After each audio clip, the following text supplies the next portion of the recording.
Good morning, good morning. Isang napakagandang umaga dito sa Doha, Qatar. So ngayon ay papunta tayo sa UWA. Hi, sa wakas, makakauwi na rin sa Pilipinas. Pero after how many months pa. Pero excited tayo. Ano ba yung mga requirements sa UWA for contract verification? Ano lang?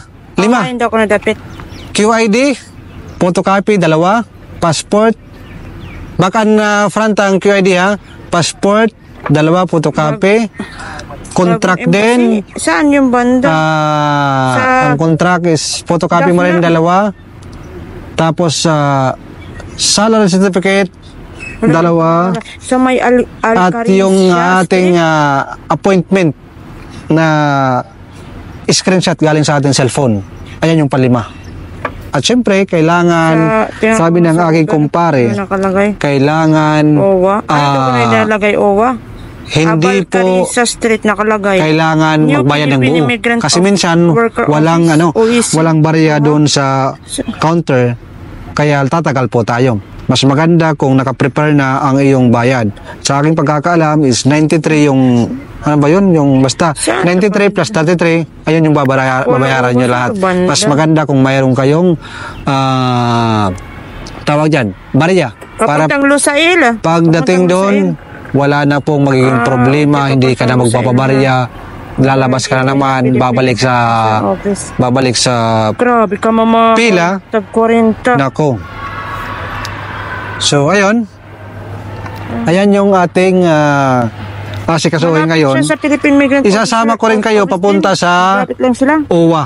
Kung nasaan nga ba ang UWA na bago ngayon. Kasi palipat-lipat yung UWA natin dito sa bansang Qatar. So, ipapasyal ko kayo. Samahan niyo ako at marami tayong mga kababayan na makikita sa araw na ito. So, kita-kits. At samahan niyo ako at hanapin natin kung nasaan. Kasi yan, naghihingi kami ng tawag din, back up kasi hindi namin alam kung nasaan yung UWA na bago dito sa Qatar. Ano ba yan? Philippine so, ayun, magandang araw. Kita-kits doon. Tayo ay susuyurin natin ang UWA ng Qatar at iba pang lugar dito sa Qatar. So, tara let's. Bago tayo pumunta doon, kailangan loaded. Yan. Dito muna tayo sa McDo, yung kanilang breakfast. Kain. Unang kagat para sa inyo. Para hindi tayo gutomin doon sa loob ng UWA. Kaya nga may schedule naman tayo. Alam mo bang napakalayo na ngayon ng bagong UWA? Mahal pa masahe? Mahal. Makikita nyo kung nasaan. Akala ko nandiyan lang sa may Alsad sa may likod ng family court. Iba na mga kababayan. Nandun na sa dulo ng walang hanggan. Dadali ko kayo doon. Ang init ah. So katatapos lang namin mag-breakfast. Nandito na yung aming service. Papunta na kami sa Pulo UWA dito sa bansang Qatar. So let's go. Puntahan na natin. Hi, good morning. Good morning, bro. Bro, how are you? Good morning. I'm good, bro. Thank you. Can I have a favor, bro? Can I have a favor? Favor? Yeah, can I have a little fast because late already. Okay. Oh, you want to go quickly? Yeah, bro. No problem. Same airplane. Because Yes. Schedule in the embassy. Thank you. You tell me now, don't worry. thank you, bro. Thanks to you. Kita-kits doon. Ha? Oh. Yung ating palang asikasuhin ngayon, magpapaverify tayo ng kontrata at yung UWA membership. So, dalawa yun. Papakita ko sa inyo yung technique na tinuro sa akin ni paring Alger. Kasi nung siya daw ay pumunta doon, ay kumuha siya ng isang token. Tapos, katapos niya ng verification, kumuha na naman siya ng isa. So, parang tumagal siya. At hindi siya nagpa-xerox ng kanyang mga papers. So, kailangan, inuulit ko, 2 photocopy ng inyong mga documents na aking pinangalanan. at kailangan 2 token na kaagad. Pagpasok 2 token na ang iyong kailangan kunin para pagkatapos nyo sa verification, dadiretso daw kayo sa taas. Hindi ko alam kung ano yung taas na sinasabi ni paring Alger. So yun yung tinuro niya sa akin para mas lalong mapadali yung ating pag-asikaso. So tingnan natin, mapakita ko sa inyo. Nandito pa ako sa taxi, papunta pa lang kami ni Mrs. doon sa Polo OWA office. So malayo-layo. Kaya sa una, dyan sa likod ng family court, sorry, nababaliw, ang tawag nyo, nabubulol ako. Nababaliw. Nasa likod lang yun ng family court. Ngayon, naku, napakatagal. Nandoon sa may Daphna. So, malapit to sa West Bay. Napakalayo. Sa una, 10 real lang ang pamasahe. Ngayon, 30 real. O, ngayon, napakalayo na. Pero ayos lang, alam niyo naman, basta pauwi tayo sa Pilipinas, medyo may konting excitement. Diba? So, ala yan. Ang katotohanan yan, medyo late na kami. Kasi ang aming appointment is 11 in the morning and darating kami, ang drop off namin is 10:47. Pero ayos lang naman, hindi pa naman yun 11. Meron pa tayong ilang minuto. So, ayun talaga ang ating buhay dito sa abroad. So, kita-kits doon sa embassy ko nung marami tayong mga Pilipino, mga excited umuwi, di ba? Si Mrs. excited ka na bang umuwi? Of course. Nakita ko na yung 2 kong prinsesa. Wow, yung aming mga babies and families. Kung ang baby, mga demanding na. Kaya kita-kits sa aking nanay din doon sa aking mother. Barangay Pitugo, Barogulite. My mother, ang napakaganda kong nanay. Shout out sa iyo at sa aking kapatid, aking mga kamag-anak dyan. Kay mami, papa. And syempre, kila mami at saka papa sa Holita, at shout out na rin sa aming family, both side. So ayun, nagmamadali na yung driver dahil sinabihan ko yan.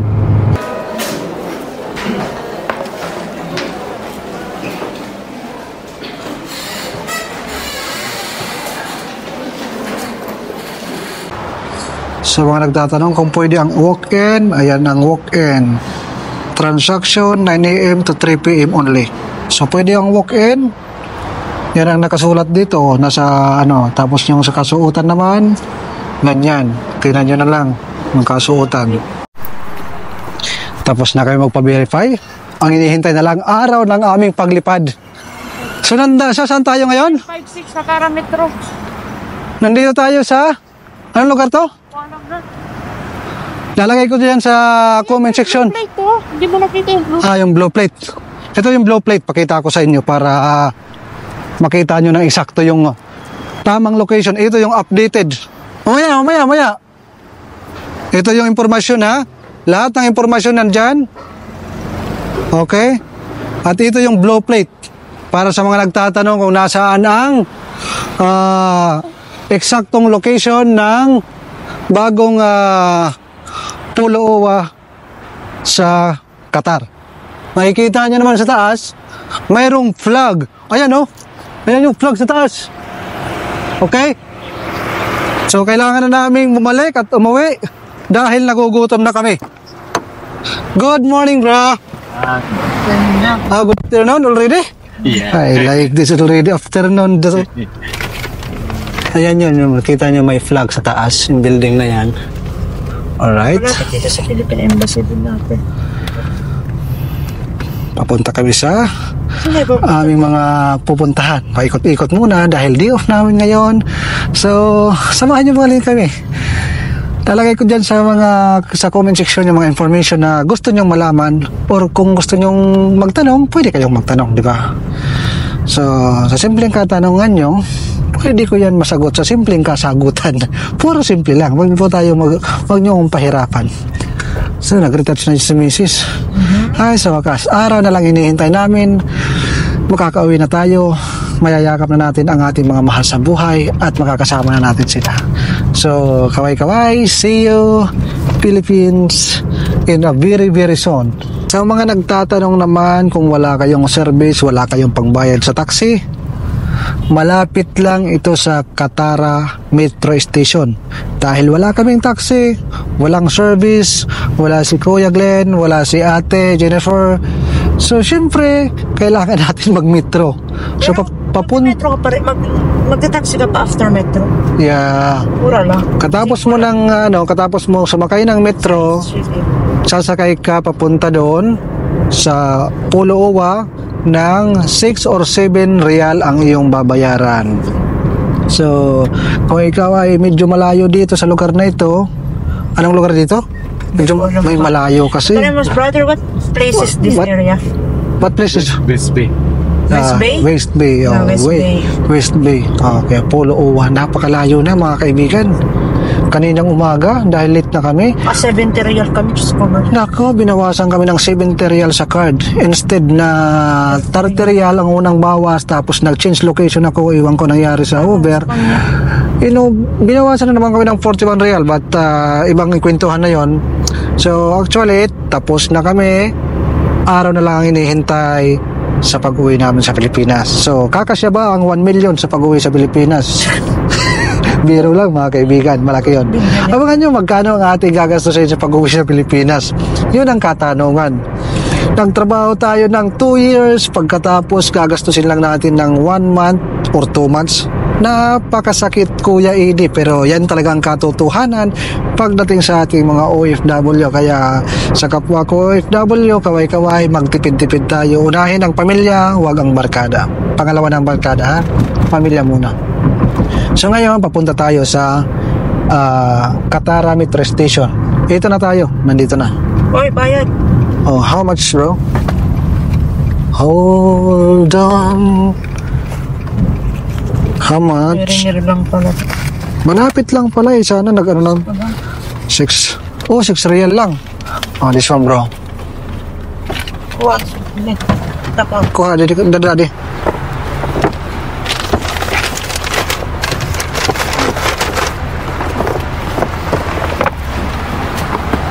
Thank you so much, bro. So, may sukli pa ako na 4 real. Oh, thank you. So, nandito na tayo sa Katara Metro Station. Ayan yung metro station na sinasabi ko. Kung kayo ay walang service, wala kayong